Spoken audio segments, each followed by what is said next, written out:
Welcome to my podcast. Very honored to have you as my first guest in my podcast. Yes. So far it's always just been Mona, me, and I solo talking. So I feel very honored to have you as my first guest and talk about a very, let's say, very exciting topic, I would say, which is the rise of the conscious man. And Hot topic. exactly. So let's see how this unfolds.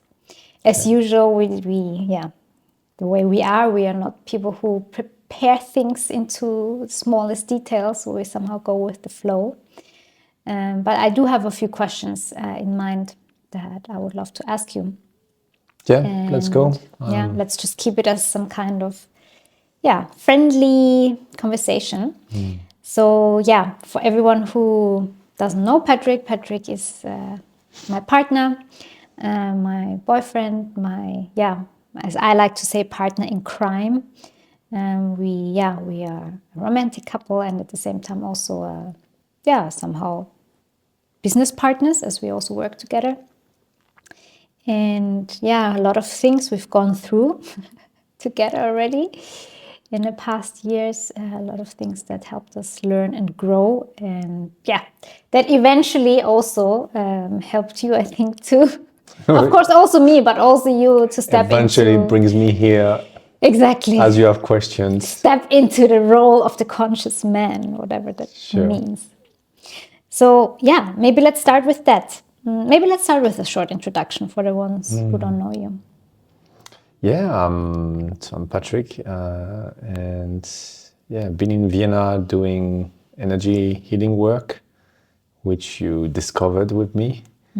And somehow, this been my world for in Vienna the last 6 years, but it's been a bit more than that. And it's been my full life, and I was really absorbed by it. Maybe sometimes a bit too much.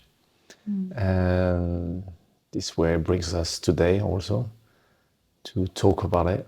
And I'm really enjoying this energy world and discovering every day more, but I'm also enjoying coming back to the body, coming back to earth. Coming back to this life and resolving whatever we have inside us, especially our shadows, our dark sides. I think this is the most important, to take care of it for myself, and also as I am a father, it's also for my children. So first of all, so they have a healthier father, but also that they don't carry on my patterns. Wow. Thanks for that already very deep introduction. And that somehow already brings me to my first question, which is, what caught my attention was when you said, you've been in this energy world for a long time and you really immersed yourself in it. And then you said, sometimes even a little bit too much. And I wonder what did you mean with that? Well, let's go the deepest thing. I guess I think it happens a lot in the spiritual realm, where we actually get lost into it. We get lost in all the different areas of spirituality, and we have a tendency to escape. And I really put the word escape as it's a conscious thing to say, I am not human anymore. And somehow it's not like we're leaving the body, but we're forgetting we have a body and the human experience. And somehow it's a bit what you praise all the time. This love and light is really beautiful. And I do believe love is one of the highest power we have. But we all have shadows we all have darkness, and we carry this all the way until we die. Even the highest gurus that work on themselves all year long, that the wisest people on this planet, they continue to work on themselves. They continue to have their shadows. So we cannot bypass that.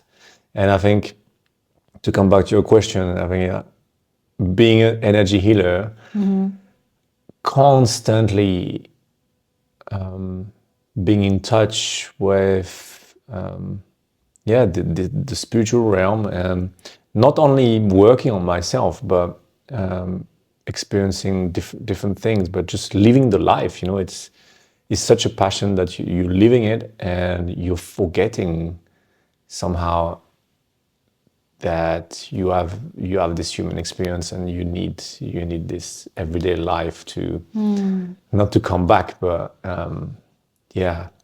somehow the escapism was really to be in the bubble, which is absolutely beautiful, but it's also I do have my issues, and I need to take care of it. Even if I always had some recall and things, working in energy healing, I think it's one of the things is really showing you when you need to deal with things. But then you can also ignore some patterns, because you're like, no, I am not like this. And so there's still some long-term things happening, and sometimes it's hard to accept, because they are so big that you're like, no, either you push them on side, you're escaping them, or either you're like, you can't believe this needs to deal with. Yeah. So it reminds me a little bit of, there's spiritual escapism, where you somehow float so high up that you don't even realize that you have shadows, or that you don't want to confess it in a way. It's like you're just love and light. That's it. And then there's this other part also that I've experienced also, and I think many people in this realm experience, that it's somehow also, yes, realizing that we have shadows, and also being somehow honest about them, but then maybe even getting lost in that too.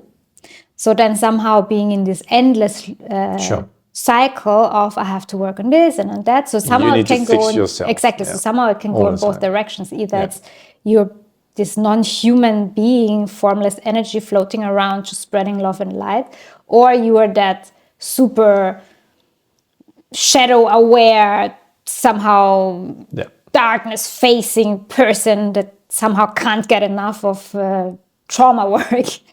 So I observed these two sides. I have been that also. I mean, some moments of this journey has been really going deep, as deep as you can go. And somehow it created, which I also seen in some patterns of other people, but is you create a balance, but it's not a balance like a small balance. It's a balance of extremes. Yeah.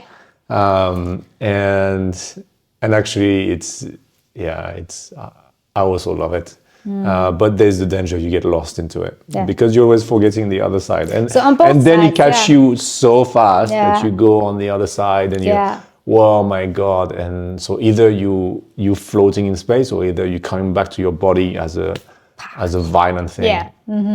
And this is that's part of this journey. But it can go a bit too deep in both ways. And and I also want to touch during this journey what I've been participating to many workshops held by wonderful people, but the fact is this space is highly dominated by women. So my own energy being educated and anything was transmitted to me via a woman. And this have affected me a lot in a beautiful way, but also somehow missing the masculine part. They both have amazing qualities. They're both important, but somehow I feel as an energy healer, I'm somehow alone as a man. And I also feel when I participate in other space, the main leaders are all women. Yeah. Sorry, I call it leaders, but the facilitators. Yeah. And also as a customer, as a client, when you go into group space and you're a man, you're often the alien. You're often the only man in the room. It happened to me countless times. Or you are 2 and 3 out of a group of 20 people. Where are the men? Yeah. Where are the men? And sometimes I felt also blocked, like, oh my God, I'm not going to go there because there's only women. Yeah. And I don't want to be again this guy and again this sphere of woman is like, oh my God, there's a guy. Oh my God, yeah, it's great, it's amazing, and I cannot give enough gratefulness for the experience I had. But after a while, it's, and this is not a victim, is really the thing about it, like being alone in no space as men, it starts to be heavy. Yeah. It starts to be heavy because we're carrying. Yeah. We're carrying what other men can't do. Yeah. We're carrying into those space. You represent manhood, basically. Yeah, and women are here, like, they welcome you very much, and it's amazing that some men are stepping in, but suddenly there's all those women, and it's somehow toxic, as we discovered, as I discovered, but there's all this pressure on, wow, there's a man today, let's use it. And it's nearly an abuse, But that is not because of the woman. It's just a part of that spirituality that needs to change. It needs to evolve. That men really need to step in. So the men that are already in it, they can feel like, okay, there's some support. So there's also this side that. Okay, so let's. I totally agree with you. I'm like, let's just put it as we need more men in these spaces, for sure. And the question that you asked, also very emotionally, was the question, where are the men? So where are the men? In your opinion, from your experience, where are the men? They are stuck. Okay. For me, the men, they're stuck and they stay at home, and they're mostly stuck in their addiction. So they are stuck in their sports, in their football, in their whatever is their sport. Somehow they're passionate about it, but they do not see there's a door. They do not see the why. Why should you work on yourself? I think it was the same for maybe women. A few generations ago, and you can see it. It's coming more clearly now, that women doing the work, and actually no, but it's really needed. But men, we don't have this vision. Like, if I talk within my circles that I'm not in spirituality, is like they always ask, but what is it? And it's always this face. What is it? So I think men have difficulty to trust. Especially on things that are new, and somehow they're concrete. So they want proof. They have this trust of, do I really need this? And also the masculine energy is, I can do everything alone. And I think this is also this is a big topic maybe for another podcast, but it's also the fact most of the men been fatherless. So fatherless, what do you become? You become your own man on your own. and these have an effect on all your life. You never ask help anywhere, not to your woman, not to your friends, you don't go into men's circles, you don't, because you have to carry everything on your own, because the program from the childhood is like this. Yeah. And everywhere is the same. All your friends are pretty much similar. So the pattern, it's a long-term program that are installed inside men, which before was not like that. When we had tribes, the woman we were women, the men with men hunting, and we meet and we have communication, we bond together as a group, as a community. But we have our own separate moments, and I think those moments needs to happen for us to carry knowledge, but also to explore new things and to understand more things. We need space for everyone. Yeah. Yeah, wow, that really touched me what you said. Yeah, I've actually never seen it like this, because me as a woman, I mean, let's be honest, like growing up fatherless is an issue for many, not only men, also not only women. men, for women also. It's, especially in the Western world, it's very common that when parents divorce or separate, it's the kids stay with the mother.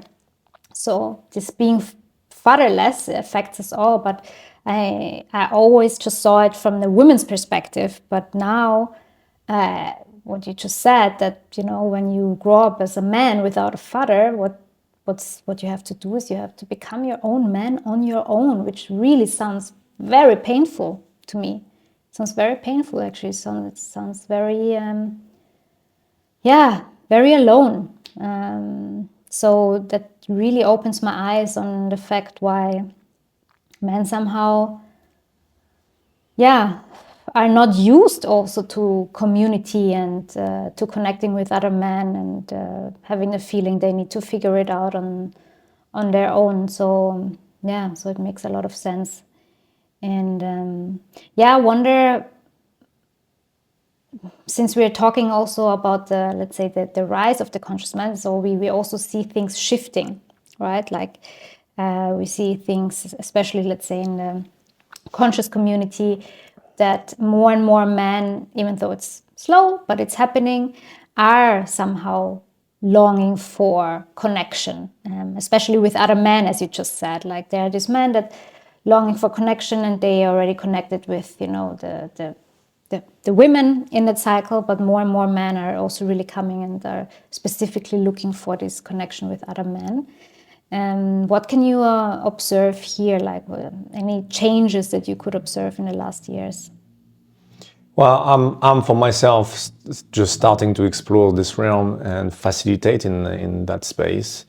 So I cannot say what do I explore in those years, but I do believe there's more and more men that are coming to those space, but for healthy reasons.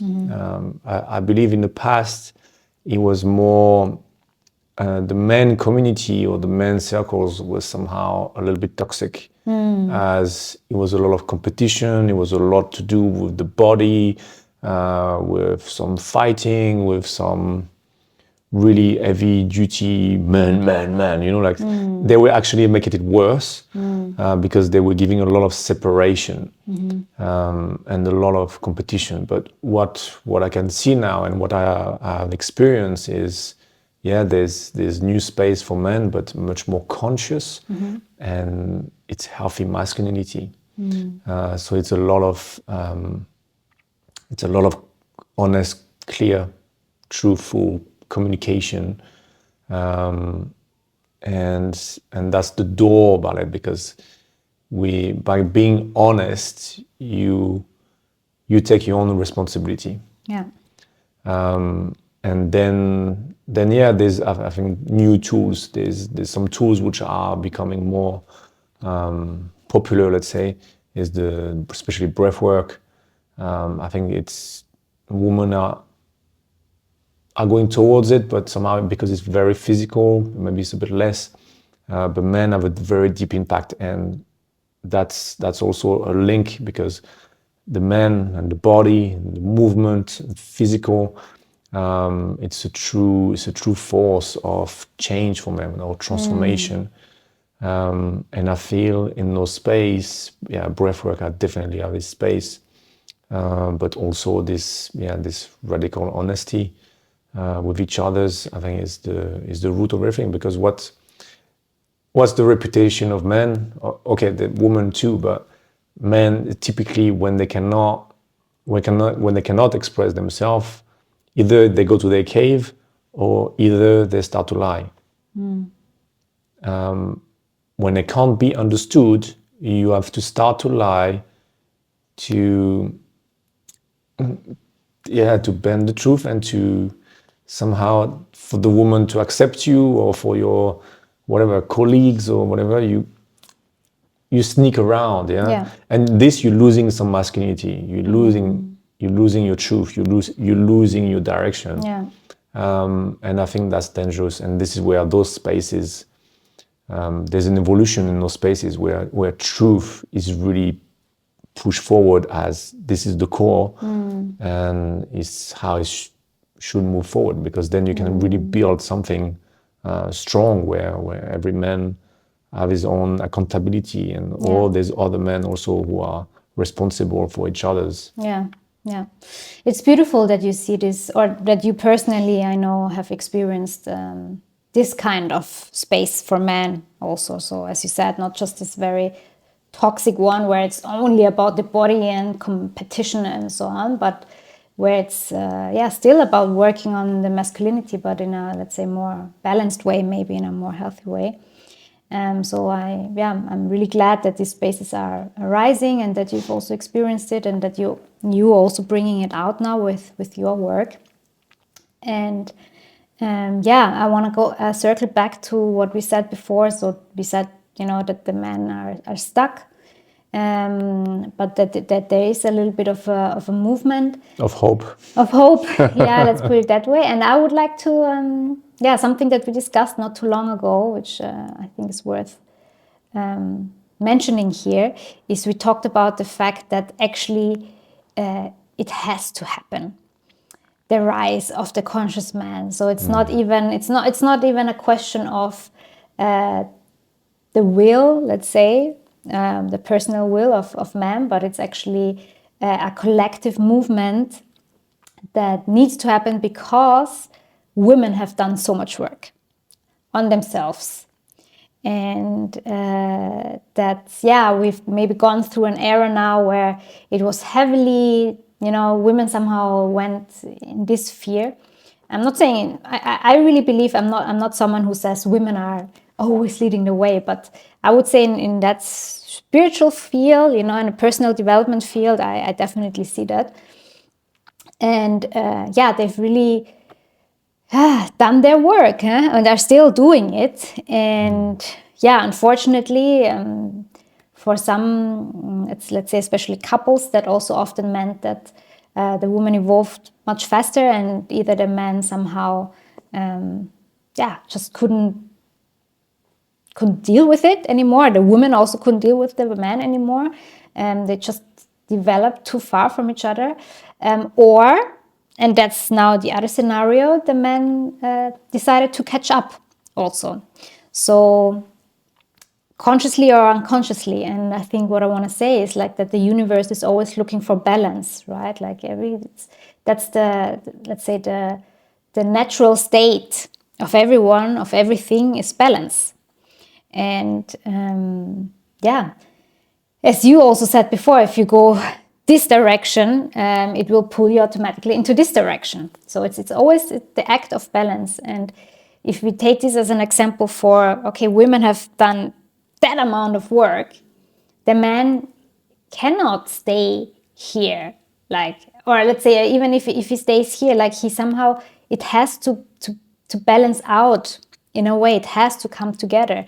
So in order for men to catch up with women, they somehow also have to start doing things and start working on themselves to keep evolving, because ultimately that's what we're here for, right? Like we evolve naturally. And for me, it's really like it has nothing to do with the personalities or the background or the culture or whatever, or nationality of the man. It's really, for me, it's really on a macro level when we observe it. On a collective level, it's it's something that naturally will happen to men. And I would say the ones that are maybe a little bit more open for this work, to those it happens faster than to the others. There will of course always be also the ones that stay unconscious, the same like for women, and that's also okay. Like, you know, that's also part of balance in a way.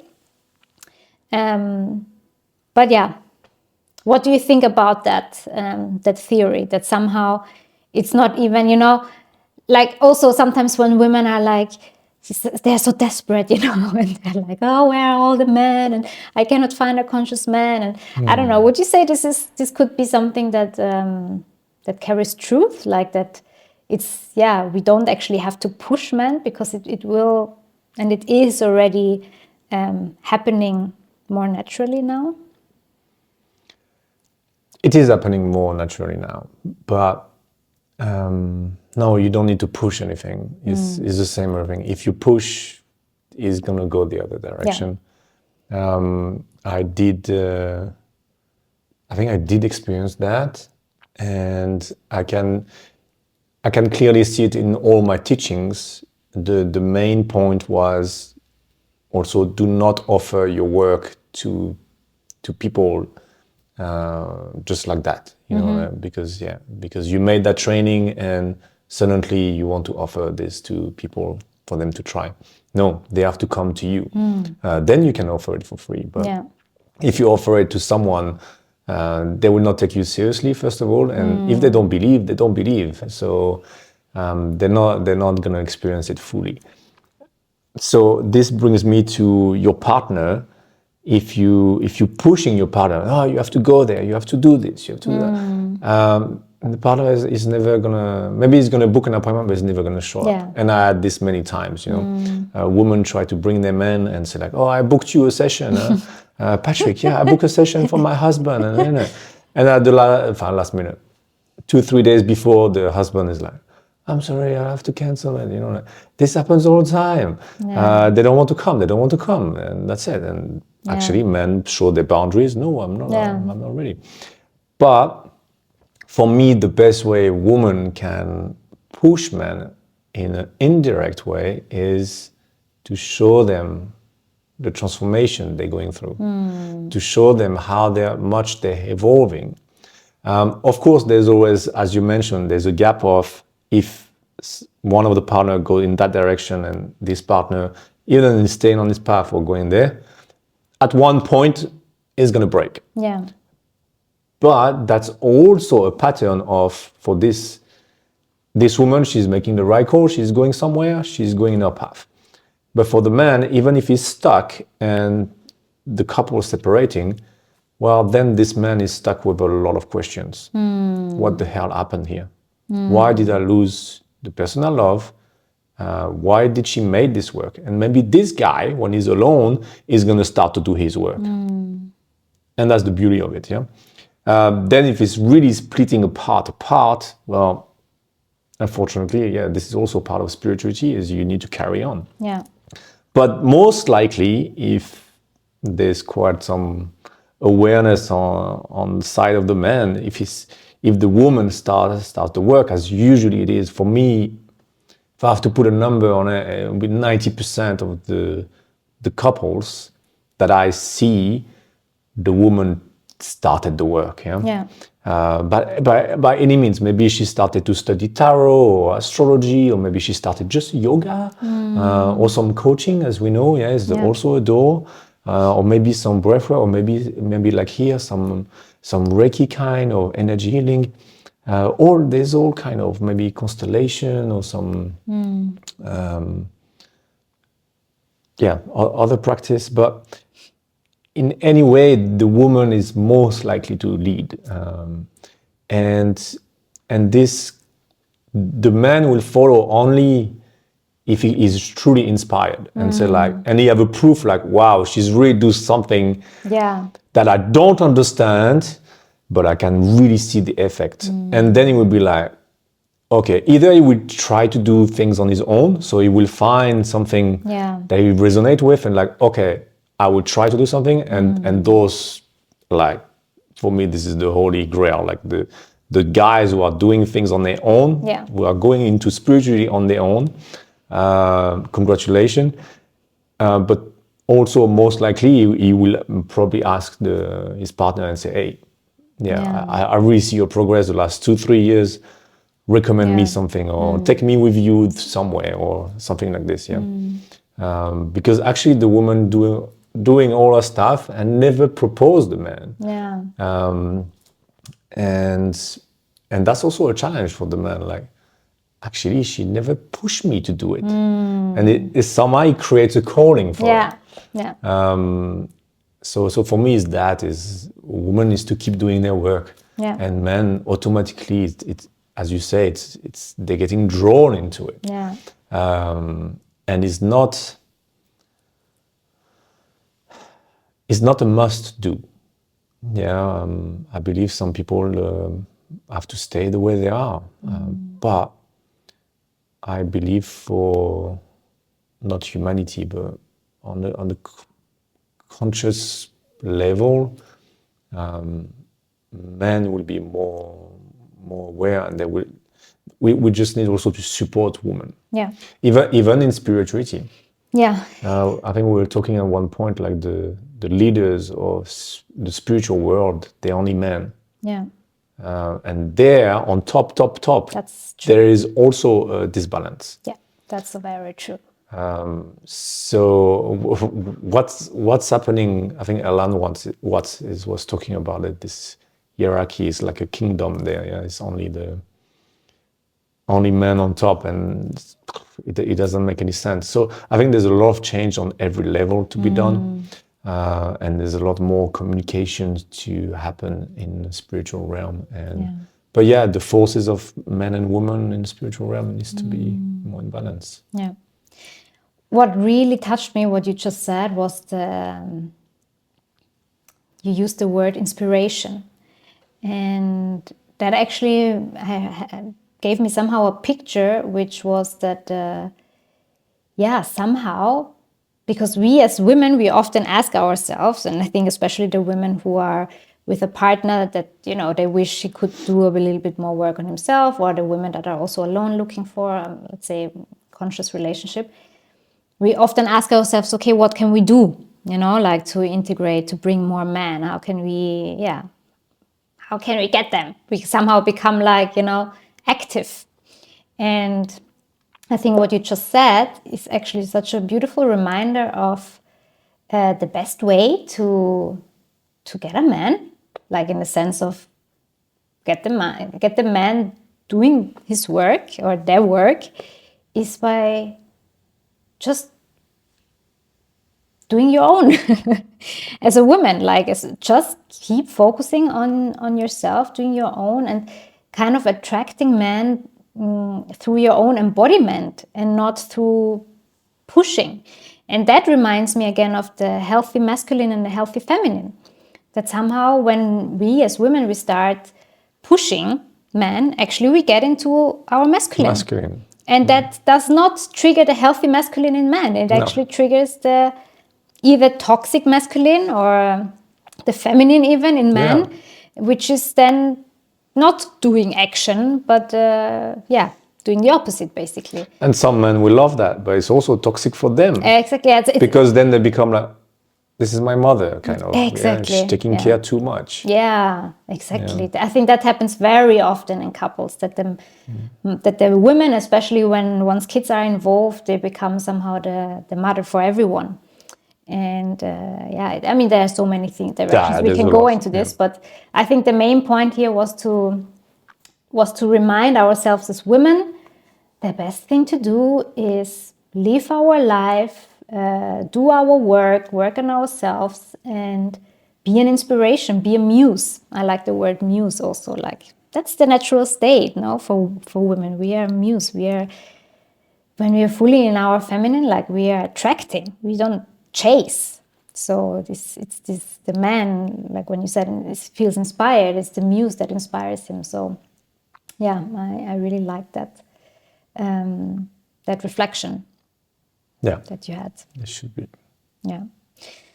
So yeah, maybe to come to an end of this episode today, we talked about men in general in the space, the things that we luckily also see changing, but at the same time also actually realizing there's not so much to proactively do, especially let's say from the woman's side, but also letting things unfold naturally and just trusting also that the men that are called to this work, they're coming and it's on its way.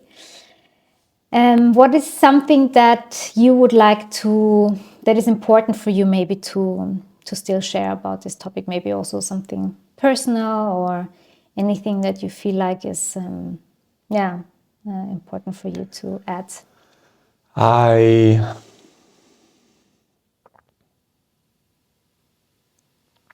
I think it's something I took from my last training, because my teacher was he really inspired me. And I do believe he mastered that subject. Really amazing. And what he really mentioned was really this balance. Even in men's work, we need women.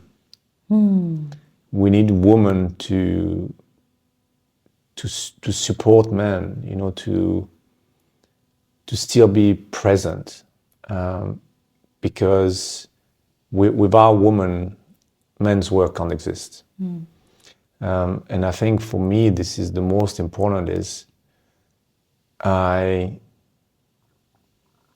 when I suggested I would make a transition to men's work, I had a few of my clients already which were women, already why are you doing this? No.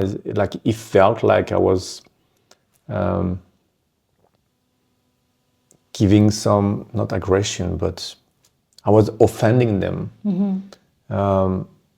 But somehow this is not that. It's actually for the good of women. We should deal with also with men, and we should create space with men as equal as spaces for women. And it's not about separating. We also should have space for both. That we hold it for together with so many years, with space for everyone to join. Whatever the man, woman, or another gender, because in our days we have plenty of other things, and it is really not about this woman's space and men's space. It's really about creating safe spaces for everyone in a healthy way, and respecting everyone in that. But I do believe, my main thing is, I do believe we need women to support men who do this work. And that's for me the most important, because without that support, a man will still do this work, but it would be more difficult, because then they would feel maybe judged. They would feel they're doing something which women don't approve, and I feel inside of them it will hold them back to do it. So for me, as when I told you I'm going a full week to do men's work, and you're like, go, but it was a go as yes please, and I feel this is also the role of women. Need to support men do that.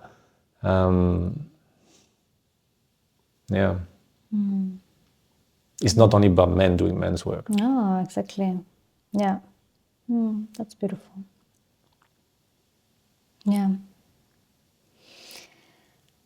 Okay, well, I think that was a very first good conversation we had. I believe I will bring you on again Yes, we have a list. as a guest. It was fun. For once, I was not talking to myself. Yeah. I mean, I'm never talking only to myself, but I mean talking just by myself, basically. So yeah, thanks for being on here. And yeah, I think we have a lot of more topics to discover. Yeah, maybe also some more personal ones, because everything that we talked today, of course, is somehow something we went through also in our personal life, and that also really reflected in our relationship. So yeah, I'm looking forward also to record the one or other episode on how this actually plays out in real life, or can play out in real life. Doesn't have to. But yeah, I think for the beginning it was good. Good start. Yeah. Nice one. Thank you. Thank you. Thank you.